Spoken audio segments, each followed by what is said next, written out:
Chennai CBI டெல்லியில் உள்ள எனது இல்லத்திலும் என்னுடைய உறவினர்கள் நண்பர்கள் என்று 20 இடங்களிலும் சோதனை என்கிற பெயரில் ஒரு சொத்து குவிய வழக்கை பதிவு செய்து சோதனையை முடித்திருக்கிறார்கள். இந்த சோதனை மற்றும் வழக்கு எனக்கு மிகப்பெரிய ஆச்சரியத்தையும் சட்ட ரீதியான பல சந்தேகங்களையும் எழுப்பியிருக்கிறது. ஏனென்றால் 2G வழக்கில் 2010 ஆண்டு டிசம்பர் மாதம் 16ஆம் தேதி உச்சநீதிமன்றம் ஒரு உத்தரவினை சிபிஐ, இன்கம் டேக்ஸ், இடி, அமலாக்கத்துறை ஆகிய துறைகளுக்கு ஒரு உத்தரவை வழங்கியது.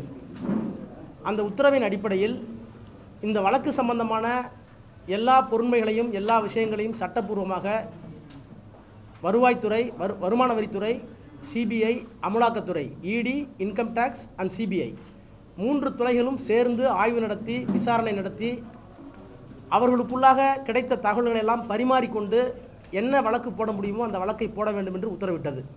அதன் அடிப்படையில் 2G வழக்கில் 2004ஆம் ஆண்டு முதல் 2010ஆம் ஆண்டு வரை என்னுடைய வருமானம், என்னுடைய குடும்பத்தினரின் வருமானம், உறவினர்கள் வருமானம், சகோதரர்கள் வருமானம், நண்பர்கள் வருமானம் என்று ஒரு 20-25 மேற்பட்ட குடும்பங்கள் நிறுவனங்களிடமிருந்து சிபிஐ, இன்கம் டேக்ஸ், இடி ஆகிய நிறுவனங்கள் ஆவணங்களை கேட்டு பெற்று பலமுறை டெல்லிக்கு அவர்களை அழைத்து தீர விசாரித்து என் மீது ஒரு வழக்கையும் பதிவு செய்து அந்த வழக்கில் 13/11/2013 அன்று நிறைந்த நீதிமன்றத்தில் வாக்குமூலம் அளித்த 2G வழக்கினுடைய விசாரணை அதிகாரி திரு விவேக் பிரியதர்சி உச்சநீதிமன்றத்தினுடைய உத்தரவின் அடிப்படையில் நாங்கள் பல்வேறு கோணங்களில் பல்வேறு இடங்களில் சோதனை நடத்தினோம்.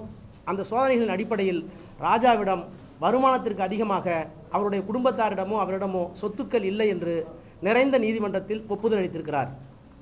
அதற்கு பிறகு தமிழ்நாட்டில் இருக்கிற தொலைக்காட்சிகளிலும் வடநாட்டில் இருக்கிற தொலைக்காட்சிகளிலும் ஏன் நிறைந்த நீதிமன்றத்திலுமே கூட சிபிஐ இப்படி நிறைந்த நீதிமன்றத்தில் ஒப்புக்கொண்டதை நான் அரசியல் ரீதியாகவும் சட்ட ரீதியாகவும் எடுத்து விளக்கியிருக்கிறேன் என்பதை நீங்கள் அறிவீர்கள். இவ்வளவுக்கும் பிறகு திடீரென்று கடந்த 19ஆம் தேதி சொத்து குவிப்பு வழக்கு என்று டெல்லியிலே இருக்கிற சிபிஐ அல்ல, சென்னையிலே இருக்கிற ஒரு சிபிஐ வழக்கு தொடுத்திருப்பது என்பது டெல்லி சிபிஐக்கும் சென்ட்ரல் புரூ ஆஃப் இன்வெஸ்டிகேஷன் என்று சொல்வதற்கும் சென்னை புரூ ஆஃப் இன்வெஸ்டிகேஷன் என்று சொல்வதற்கும் ஒரு மிகப்பெரிய வேறுபாடு இருக்கிறதோ என்று தோன்றுகின்ற அளவுக்கு சிபிஐக்கு உள்ளேயே ஒரு பெரிய மோதல் அல்லது கருத்து மாறுபாடு இருக்கிறது என்பதை இது காட்டுகிறது. இது உச்சநீதிமன்றத்தினுடைய தீர்ப்புக்கு எதிரானது மட்டுமல்ல, ஆவணங்களுக்கும் உண்மைகளுக்கும் எதிராக என்பதால் இன்று நான் புலன் விசாரணை அதிகாரி, சென்னை சிபிஐயில் உள்ள புலன் விசாரணை அதிகாரிக்கு ஒரு கடிதத்தை எழுதியிருக்கிறேன். அந்த கடிதத்தில் இந்த உண்மைகளை எல்லாம் சொல்லியிருக்கிறேன்.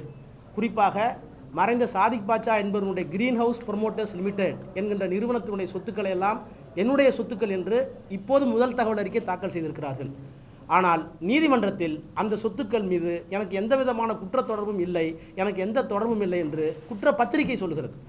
ஆக central bureau of investigation which was done by Delhi unit says there is no culpability in the Greenhouse Promoters Limited, whereas Chennai CBI says that all the properties accumulated by the greenhouse is my property.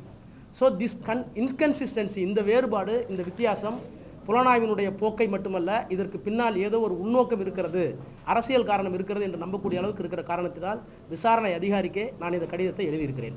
கடிதம் உங்களிடத்தில் இருக்கிறது, சொல்லுங்க sir. இந்த இதில் வந்துட்டு CBI என்ன சொல்லியிருக்குன்னா சில கோடி பணமும் கிலோ தங்கமும் கிடைச்சிருக்குன்னு சொல்லியிருக்காங்களா? அதை பற்றி எங்கே கொடுத்துருக்காங்க? அஃபிஷியலாவா? அஃபிஷியலாவா? என்ன ரெக்குவயர்மெண்ட் எடுத்துக்கிட்டோம். இல்லை, இது வந்துட்டு சாதிக் பாஷாவோட சொத்துலேருந்து வந்தது நினைக்கிறீங்களா? இல்லை உங்களுக்கு நான் நினைக்க முடியாதுங்க. அவர்கள் என்ன என் வீட்டில் எடுத்திருக்கிறார்களோ எடுத்து சென்றிருக்கிறார்கள். எல்லா வீட்லையும் தங்கம் இருக்கும். உங்கள் வீட்லையும் தங்கம் இருக்கா? எங்கள் வீட்லையும் தங்கம் இருக்கா? உங்கள் வீட்லையும் தங்கம் இருக்கிறதா? இருக்கிற தங்கத்தை அவர்கள் நீதிமன்றத்தில் சொல்வார்கள். கேஷங்களுக்கு வந்து நீங்கள் வந்து இடமளிக்க வேண்டியதில்லை. 100 கிலோ வச்சுருந்தாரா, 200 கிலோ வச்சுருந்தாரான்னு.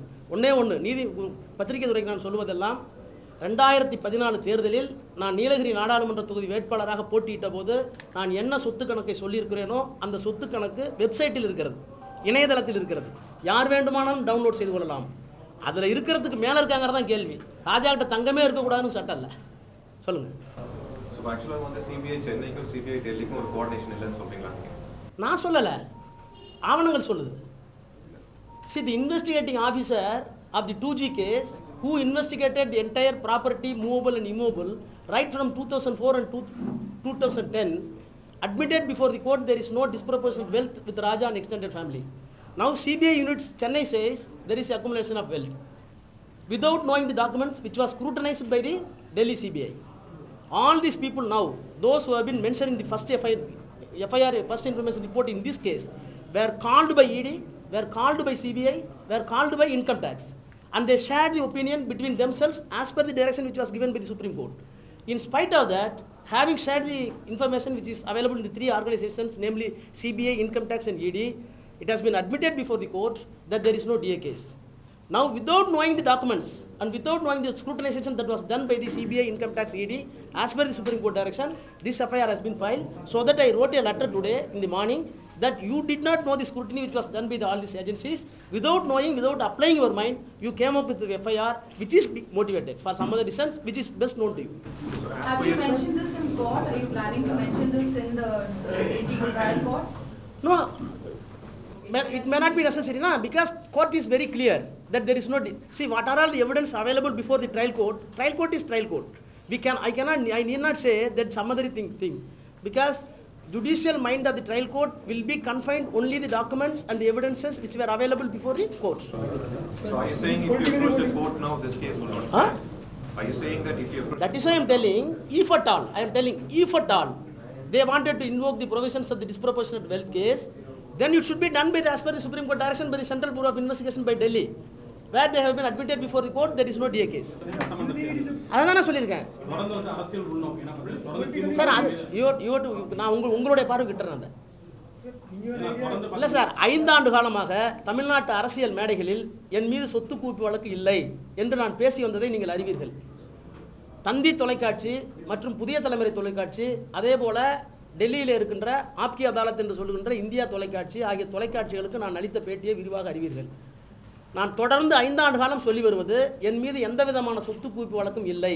இதை நிறைந்த நீதிமன்றத்தில் விசாரணை அதிகாரி ஒப்புக்கொண்டார் என்று சொன்னதற்கு பிறகு திடீரென்று எந்த முகாந்திரமும் இல்லாமல் சிபிஐ, வருமான வரித்துறை, அமலாக்கத்துறை ஆகிய துறைகளிடம் இருக்கின்ற ஆவணங்களை பரிசீலிக்காமல் என் மீது வேண்டுமென்றே தேர்தல் நேரத்தில் இப்படிப்பட்ட ஒரு வழக்கு போடப்பட்டிருப்பான காரணத்தை அறிந்து கொள்வதற்கு பெரிய அபாயகரமான ஒரு அபரிதமான சிறப்பு அறிவோ அல்லது சிறப்பு புரிதலோ தேவையில்லை. அது எல்லோருக்கும் தெரியும்.